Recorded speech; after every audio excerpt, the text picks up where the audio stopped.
Hello, everyone, and welcome to another episode of Sterling Live. I'm so excited to be back for another great episode. My name is Caitlin Brower. I am Sterling's social media manager, and as you can see above me, I have two great guests with me this week that I will not waste any more time. I'm going to go ahead and introduce them right away. But just as a quick reminder, Sterling Live is our live series across Facebook, LinkedIn, and YouTube every single week, and we just deliver great thought leadership, great partnership content to all of you.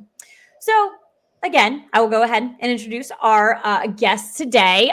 So as you can see above me over here on this side, you can see Katie Zwetzig. She's no stranger to Sterling Live. I think, Katie, this is like your fourth or fifth episode now, so no stranger. But just as a reminder, she is our executive director of Sterling Volunteers. And new to Sterling Live today, over here up top, you can see Doss Church. He is the founder and chief development officer of Galaxy Digital. So I'm so thrilled that the two of you are joining me today. Our topic is technology advancements in volunteer engagement. So it's going to be a really great conversation.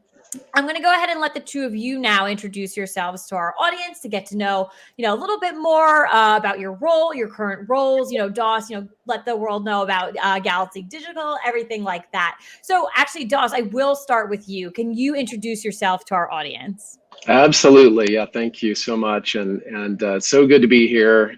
Thank you for inviting me. My name is Doss Church, and I am the founder of Galaxy Digital. I founded Galaxy in 2009 with my business partner, Jim Nimblett, who is our CTO. And we launched our volunteer management product, our flagship product called Get Connected in 2010 with a small handful of about 5 United Ways and volunteer centers nearby. We're located in Asheville, North Carolina, and these United Ways were just down the road from us in South Carolina.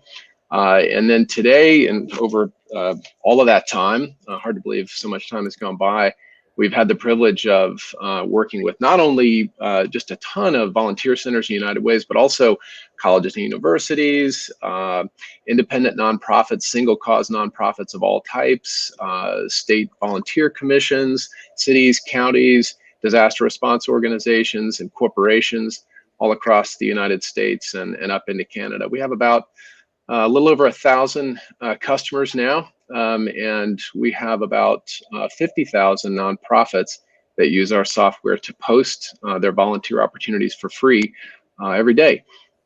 So our mission at Galaxy, I can't, my marketing department won't let me get away without stating that. So I'm going to say it. It's to create simple technology that strengthens communities by connecting people, organizations, and resources. And that's us, and that's me. I love it. Thank you so much for that. And thank you, obviously, for joining us today. Katie, can you go ahead and introduce yourself to our audience? Sure. Thanks, Caitlin and Doss. It's fun to have you on this. So thanks for your time and participation. So I'm Katie Zwetzig. I'm Executive Director of Sterling Volunteers. I've been here since the inception of Sterling Volunteers, and I like Doss, like to start with our mission. Our mission is all about building out communities of vetted volunteers and reducing some of the time and cost and energy in onboarding those volunteers. So we have a network of vetted volunteers. They're vetted, they get monthly updates. They're kind of on deck, if you will.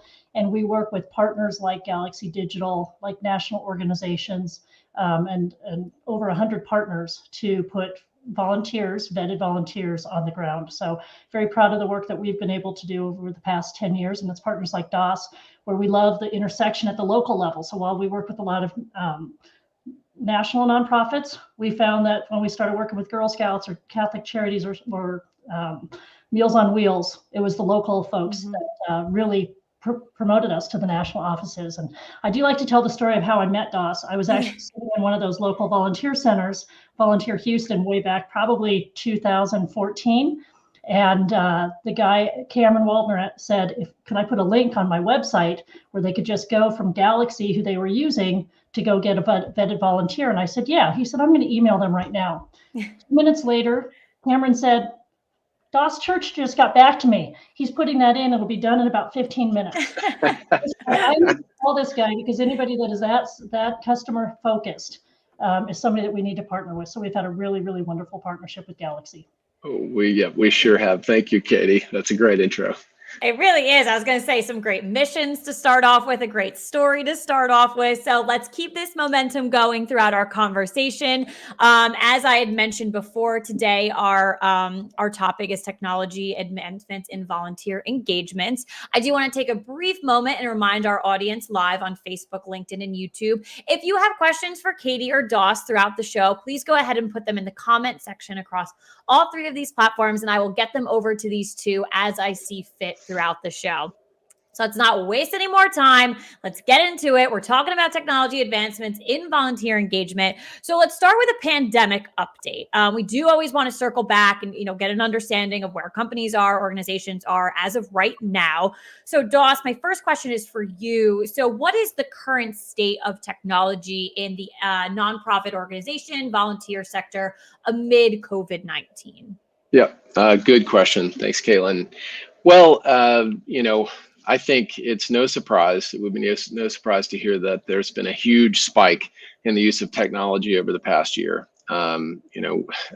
We were all told, last March that we needed to go home, work from home, and social distancing became a thing.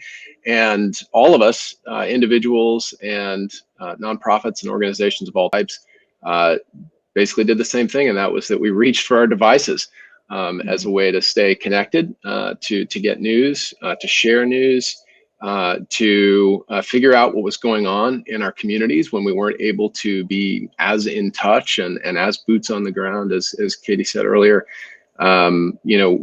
within our communities. So we were relying on those devices as communication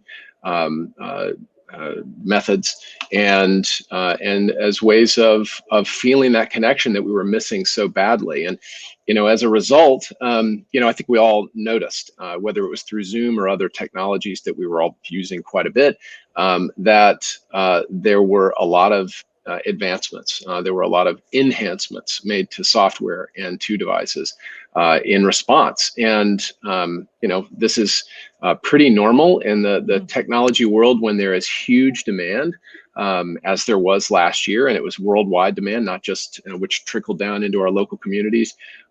Then there are advancements have to be made.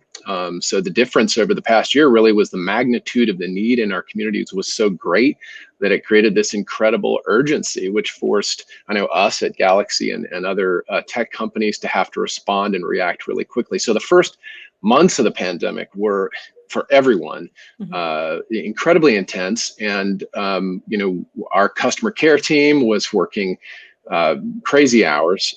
We were trying to understand what was going on, listening to customers, understanding what the needs were, and a lot of times finding that it was mostly around communication. We're using the same software, and in our case with Galaxy, these were our customers talking, hey, we're using your software, but we're using it in new ways, in different ways than we're normally used to. Maybe we don't have a massive amount of volunteers to manage today. We just need to get the word out to them. And in other cases, there were organizations, nonprofits that did have a massive need for managing and scheduling volunteers in ways that they hadn't before. So there was, I think a lot of technology companies were responding, trying hard to listen and understand what was going on, and then rolling out new tools or enhancements that around security. And I know Katie will talk about that, keeping volunteers secure and safe. And then also just providing better ways of staying in touch. So virtual volunteer activities became a thing, online meetings, and even entire conferences going online. Adoption of new or increases in existing mobile giving platforms. Volunteers and nonprofits spending more time in learning management software. So we're seeing all of these areas as big investment and great use for nonprofits in recent months. A lot of quick changes that had to be made, but it does seem like a lot of nonprofits, a lot of volunteer communities were able to advance on these changes and make sure that their communities were set for success, even during a time that not many people knew what was going on or what they could have done to, make things better. Katie, we definitely have some interesting stats around this during this time with a recent industry report that we've released. So I would love for you to share any stats for our audience that you find helpful in this conversation. Sure. Yeah. So we just completed that research report, Caitlin, that you mentioned with another partner of ours, Volunteer Match, and surveyed, thousands of organizations and volunteers. And what was interesting is, one, volunteering is here to stay. So about 80% of the volunteers said that they didn't miss a beat. They kept volunteering. As Doss kind of alluded to, that might have changed. A lot of them might have gone to a food bank and started working with some of those human services agencies that maybe they weren't doing that before. Some of the other stats in the tech area were interesting. And Doss, maybe you can comment on this after my comments, but we had over 50% of the organizations say that they rely on platforms like volunteer to recruit volunteers, like Galaxy Digital, to recruit them, and that it was even a bigger thing during the pandemic. So, if you lose 20%, if I flip that around and I lose 20% of my volunteers, I'm relying on technology to help recruit even more so. And so we saw that, and we certainly today see a lot of integration. So across our volunteer and our organization and client base, we're getting asked about doing more and more integrations, not only with Galaxy Digital, but with some of our others. Doss also hit on the security. I would say from our client standpoint, matching identity. So if a volunteer is working from home or volunteering from home, then how do I know that volunteer, that I no longer can meet in person, is really who they say they are? So we also have seen a very, very large demand in identity services. Yeah, that's great. So on the stat that you did bring up of, I would think it was 50% of people relying on certain, tools and technology. Doss, what is, your point of view or your thoughts on that coming from, Galaxy Digital? Absolutely. Well, there's been, just as I mentioned earlier, just such a huge need. The needs have been vast. So I know one of a food bank in our local area had said recently to one of my staff members that their needs had increased 93% and their volunteer base dropped 70%. So that's massive. So, what do you do? So virtual volunteer opportunities for us became a thing. And I know we, probably across all volunteer management software platforms, having a way to recruit volunteers to do things from their homes that they might not have been doing earlier. Volunteers, we were finding, still really wanted to be connected to their local community, but just didn't know what to do or how to react. So when their local nonprofits began promoting those virtual volunteer opportunities, we saw a marked increase in participation. Then tracking and confirming volunteer qualifications is something that we noticed, and Katie, you mentioned that as well from your perspective, just being able to confirm that the volunteer is who they say they are, as you mentioned. For us, also confirming things like, you've been vaccinated, for instance. So we've got a tool within our software called Qualifications that helps our customers to be able to confirm that a volunteer has a certification that they say they have. So we're seeing customers use that to collect vaccination cards as a pre-qualification to make sure that when the volunteer shows up, that they know that this volunteer is vaccinated. They've got a copy or a record of their card. I think that those are two things within our tool set, at least, that we've added as a result of what the needs we've seen in the pandemic. Interesting ways that needs are being met virtually. Are there any other impacts that you're seeing from going virtual other than the ones just listed? Go ahead, Katie. I was just going to say, and Doss, maybe you can comment on this. The other thing that came out in the research report was wanting to do online trainings. So, you no longer can have training in person. So that was a big need expressed by our organization surveyed. Absolutely. We already got requests from either new folks coming into our software or existing customers asking, hey, how can we incorporate training into the software, into the volunteer experience within your software at Galaxy? But that only increased and has only increased over the last year. So letting trainings go virtual has been key. I think the way that data is being captured and what data is being used for, is already used within our system, reporting on volunteer activities in order to get or maintain funding, but even more so for state level organizations. Galaxy has the pleasure of working with more than half of the state volunteer commissions around the country, and they were recipients of funding through the federal government in order to track and engage volunteers at the local level within their state. So we began working on and rolled out new reporting capabilities that allowed them to track that across the state and in hyper local areas that would all of the data from local areas rolling up to the state level so that they could then justify existing funding and then re-up their funding. So whether it's qualifications, confirming qualifications, or if it is that use of data for funding purposes, those are certainly things we encountered.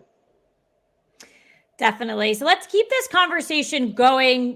What we're just talking about, let's keep talking about opportunities, let's talk about engagement, engaging volunteers and everything like that.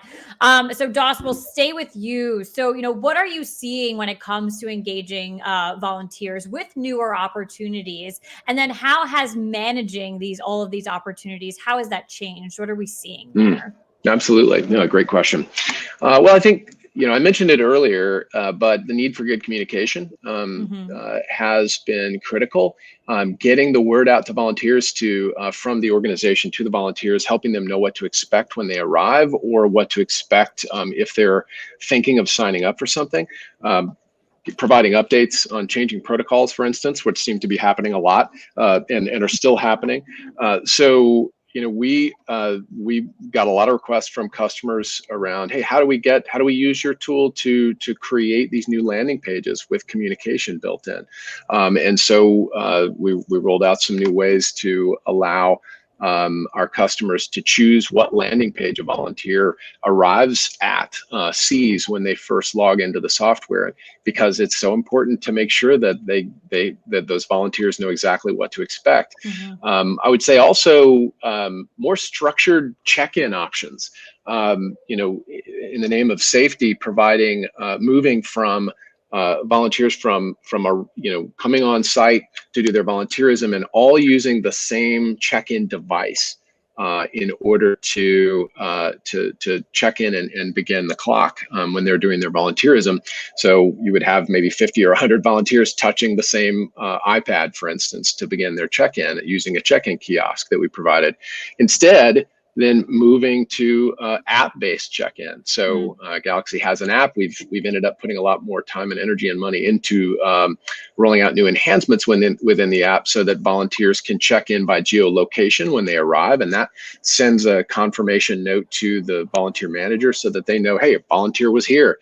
They checked in. They didn't have to use a common device. They used their own personal device. So, and then I think one of the interesting things about virtual volunteer opportunities is that it's entirely data-based. So as a volunteer coordinator, you can't just show up to the event and get a sense of the mood, of what's going on at the volunteer activity. So you really need to have good data that says, okay, here's what happened.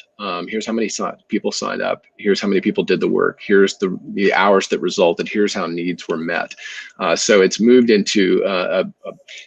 us towards data in a way that maybe we hadn't experienced prior. Yeah, and those are just two great examples of, shifts that, your organization had to make to help other organizations in real time. So the kiosk thing to me just stands out because it's something that you do day to day, but not thinking in the moment, not many people are all going to want to touch this at once. So let's make it a really, seamless experience for the individual. So I really like both of those examples. I think they're really timely. So Katie, what is Sterling Volunteers seeing in regards to this? Well, as I mentioned, the technology that we see is on that identity verification and just making sure that people are who they say they are if they're remote volunteers. And so we've talked about this before. I always like to brag on this, but we have a relationship and a partnership exclusive with ID.me, which has about 60 million people in the US have gone through that ID.me in various state organizations or SSA or VA or whatever. And we're a partner for that with ID.me on that identity piece. And so just rolling that out and looking to roll that out through some of our partner networks as well. Doss and I have had some fun conversations, but absolutely. Yeah. I think Yeah. it's important that everybody, as a basis to a background check, who somebody is the first piece of that. So we've seen that. We've also, as we've talked, we've seen plenty of clients. I always like to brag on First, who puts about 125,000 STEM volunteers in schools across the nation, and they have a championship that has always been in person, and they had to pivot very quickly to do that online. I think the great thing that came out on that was that they pulled in people from across the world that normally would go to Houston or St. Louis for their championships. And so we were really, really impressed with some of the responses that our clients showed. Definitely. Let's keep the conversation going around technology. So I'm happy you brought up identity, but there are definitely other technology advancements that we are seeing. So Doss, what growth opportunities are you seeing for volunteer programs right now? And then on top of that, new technology advancements. Yep. So, I think, as I mentioned a moment ago, I think nonprofits are having to look for more low-touch ways for volunteers to do critical tasks when they show up for a shift. I mentioned the check-in kiosk. Instead of requiring multiple volunteers to touch and interact with the same screen, having their volunteers download and use a mobile app, for instance, to do check-in. So that's definitely something that I'm seeing as more of a trend. Let's go from more commonly used devices, or even pen and paper, for instance, and like going with that example. I think moving from, and I know Habitat for Humanity has always been good about this, but we're seeing it with other customers as well, moving from kind of pen and paper based waivers to e-sign waivers, and having those e-sign waivers occur again on your own personal device, and being able to track that. And for the organization, so important to tie that e-sign waiver directly to the profile of the volunteer who's checked in, and who they can confirm had signed the waiver before they came and did a particular type of activity. So that reduces everyone using the same pen, for instance, which we all saw when walking up to any window where you were ordering something and you have to sign something here over the last year, and you've got one little container of pens that says used and one that says fresh.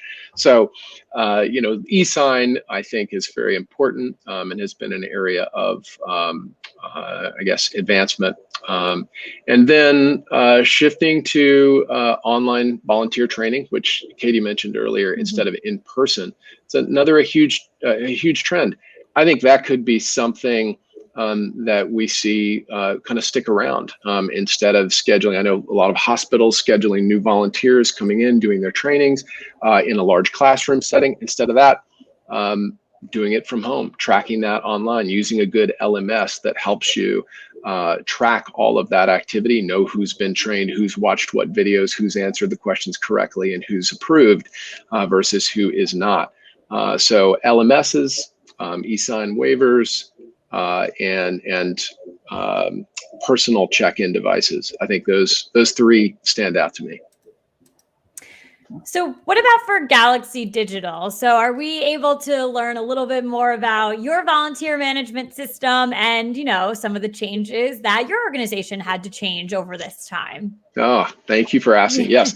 So we a lot of it just comes from listening to our customers, of course. I mean, for us, that's been incredibly important. At the very beginning, when we started the company, we heard from many of the United Ways and other organizations that we worked with to launch new software, that one of the things they wanted so badly from their then software providers was to be heard, and they felt like they weren't being heard. So we put a lot of energy into listening, and that helps us to know how to respond and what new tools to roll out. One of the things that we have been hearing for several years, and are finally able to act on it, is that I mentioned that there's about 50,000 nonprofits that use our software to post volunteer opportunities for free and to schedule their volunteers and communicate with them. There's some great tools there that are free, but many of those nonprofits don't have a huge budget, but still need some more advanced tools. So we've begun working on a light version of our software that we are rolling out early next year, which will serve is designed to serve many of those single cause nonprofits that are using our software and need to post volunteer opportunities, manage volunteers, schedule volunteers, all without breaking the budget. So we've been working on that for quite a while and are excited to roll that out. And it still connects with our existing product so that if an agency decides to leave and adopt this product, they're not abandoning ship. They're not leaving the Volunteer Center or United Way Get Connected site. All of it connects. You may see that the word connect is sort of a theme for us. So I can't help but say it a lot. But that's something we've been working on. We're really proud of and excited about rolling out here in the next few months. That's very cool. Thank you for sharing that with us. It does sound very, very exciting for sure. So my next question, Katie, I'll send it over to you first, then obviously Doss, anything you have to chime in for sure. But Katie, are we seeing nonprofit organizations and volunteers going all in on virtual programming and other opportunities? Yeah, I would think, thinking back to March of last year, my daughter was in Madrid. We thought this COVID thing would last a month or so. And sure enough, we're still here, right? And still talking about the pandemic. And so I think virtual is here to stay. That came out in the research report as well. There is a desire to get back in person where we can.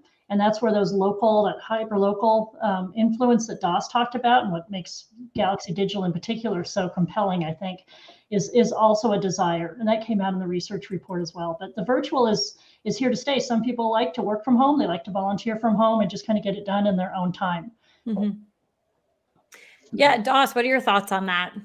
Absolutely. We did see a big spike in the virtual volunteer activities, and they continue to be there. But I think that what we'll see is there's a little bit of a happy medium going on, at least what we see as trends in our own data. And that is that, you've got, there's a hybrid that's happening, and it's the hybrid is kind of the happy medium. So there are still, I think volunteers still really want to get out in the community and do what they've been doing. I know for me, one of the volunteer activity that I spend time doing is with my local food pantry. It's operated out of the basement of my church. And I put on a mask, and all through last year, put on a mask and went out and did that in person with, there were fewer people on site, fewer people doing the work, but there were still, it was still occurring, and the need was certainly there. So I think that's always going to be a thing. I don't think we'll ever see virtual volunteerism outpace regular in-person volunteerism, but virtual volunteerism is here to stay. And I think more organizations are thinking that way and posting those needs because they know there's a vulnerable population of volunteers that need that virtual volunteerism. Caitlin, I'd add that I think the shift is that it's not an either or. You're either virtual volunteering or you're in person. I think the virtual volunteer has allowed nonprofits to expand their volunteer base and break down geographical barriers. I mean, I've used this example again, but I think it's really compelling with Meals on Wheels. I could call somebody in Albuquerque, I live in Colorado, and be connected to them. Whereas before, I think the nonprofits thought about who's in my community, who's in the zip codes closest to me. And so I love the virtual volunteering, and it's really allowed donors and volunteers to come from anywhere in the world. Absolutely. So you both ended on really good points of where I want to shift now, because I do want to talk about our local communities. I do want to talk about that in community engagement, because getting back in person and doing that type of volunteer work is, coming back. It is a thing. While many organizations will still hop into the virtual area, that community volunteer engagement is still relevant. It's definitely, coming back. So, Doss, I'll start with you. So how is technology being used to enhance these hyper local, focus areas, because these volunteers are looking to take care of their local communities? Absolutely. Well, I think what's happening sort of organically is that we as volunteers are are thinking about, we're first of all more aware of the need in our own backyard than ever before. We're hearing it, we're faced with it. We see the statistics, we hear them on our favorite local radio programs or from our local news sources. And so we hear the names of organizations that are meeting those needs. And sometimes they're organizations we were already volunteering with, but sometimes we're hearing for the first time what they're doing to address problems among the homeless, healthcare problems, food insecurity. And so we are reaching out to those hyper-local organizations. And oftentimes what that means is we will go to, we'll look them up on the internet and go to their website and find out if they've got a listing of volunteer opportunities. And a way to respond to those opportunities online. So that's, I see that as being something that is just sort of a trend at the moment. I want to know, I find out what's going on in my local community, I find out who's addressing the need, and I want to get in touch and I want to sign up. And of course, for the organization, it's so important, whether it's a virtual opportunity or not, that those people are vetted. And that they that the organization, the nonprofit, knows who is showing up and what credentials they have. We're seeing so often that with healthcare organizations, they're sending nurses virtually to visit with the homeless population that have a need for healthcare advice and suggestions, and so they need to know that those nurses are credentialed. So that's a hyper local need. Met by a very local credentialed volunteer and an organization that has to manage that. So that's a challenge, but it's also and it's a trend, and there's certainly a way that both Galaxy software and Sterling software are meeting those needs, both on the connection, providing the connection, and then providing the credentialing. Katie, do you have anything to add on the question or Doss's response? Yeah, I mean, I think for us, and I'm sitting here in Colorado, so that's my perspective. But it was interesting to watch how some states like Colorado responded. So our state created a website, Help Colorado Now, through another one of our partners, Spark the Change. And those folks came in at the state level, mostly to support nonprofits in Denver, got vetted through a background check, and then got dispersed out through Spark the Change Volunteer Center in Colorado. And so that was nice. In City of Fort Collins also took on a real leadership role in my city as far as finding volunteer opportunities and placing volunteers, in addition to our local United Way. But then I think some people, the stories I loved was also around the Nextdoor app. I just want to help, the lady next door and make sure that she's taken care of and she can pay her energy bill and she has something to eat. And so I love that Nextdoor stepped up. And so I think that some people, there were just different layers of what hyper-local meant. And it just kind of seemed to fit whatever people were looking for. I think finding those opportunities met volunteers where they were. Yeah, I love that example. And I'm curious to now, like Doss, is there any other examples like that one, from, Galaxy Digital's point of view? Yeah, I think, one of the things we saw, the funding was coming from, there was funding coming from the national level through the CARES Act that was provided to states, and then the states, it was their job to use that funding to support needs at the hyper-local level. So we kind of got to see this sort of this trickle-down effect that happened, which was interesting. And in one of our customers, United Way of Greater Rochester, we got to work very closely with them on vaccine distribution, and they were funded to provide vaccines and to organize the distribution of vaccines to 9 counties in their area. And so it was really interesting to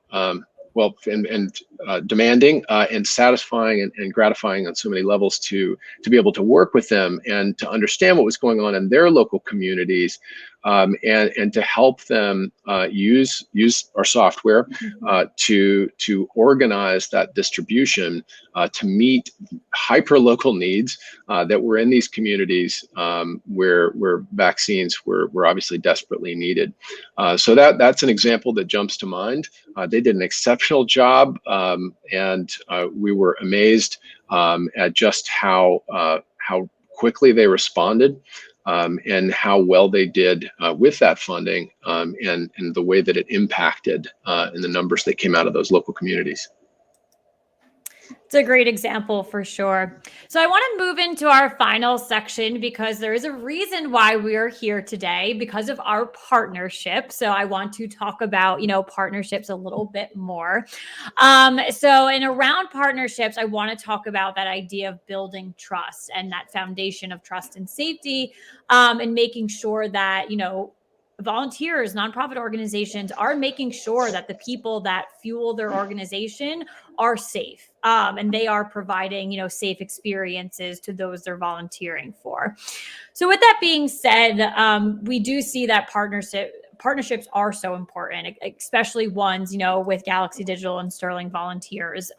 They're important when building this trust and safety. So Doss, can you expand on that a little bit, the importance of it, what your thoughts are around that? Absolutely. Yeah. Well, it's just such a pleasure to work with Katie, and it was so neat to get to know her and the team there the way that we did so many years ago now. Hard to believe it was so long ago. But that we saw immediately as such a critical need, background checks being needed so desperately by, at the time, certain organizations we were working with, and that need has only grown. And I think, Katie, you've seen that as well through our partnership, just more and more background checks coming through from Galaxy Digital as we've grown and as we've expanded into working with organizations that have that need, and being able to track everything that happens for the organization as a new volunteer comes in. Always important to do recruitment, but also you want to recruit the right volunteers for the right activities, and then be able to place them accurately. So partnerships like this have enabled that to happen, have facilitated, for us being able to serve a need in the local communities where we work around the country and into Canada, and to be able to very quickly and seamlessly welcome a new volunteer in, gather their credentials, connect those credentials with the organization, give them a way of verifying that, and then seeing all the results from their background check, so that the organization can have great confidence that when that volunteer goes out into the local community, or shows up on site, whether it's a school or a hospital or wherever, and know that that volunteer is the right person and has been cleared to do the work that they need to do. That's critical, and we're so grateful for our relationship with Sterling and how that has contributed to our ability to be able to track and report on that. I love that response. Katie, what would you like to add, to that question, to Doss's response, things like that? It goes back to my opening remarks on how I met Doss through Cameron Waldner in the Volunteer Houston. And I think, sitting across from Cameron's desk and having him see that response and the look on his face that this guy just got back to me and implemented my suggestion, that has been how our relationship is built on. There is trust and delivery and execution, and what I say we'll do, Galaxy has always delivered on that. So that's been very, very nice.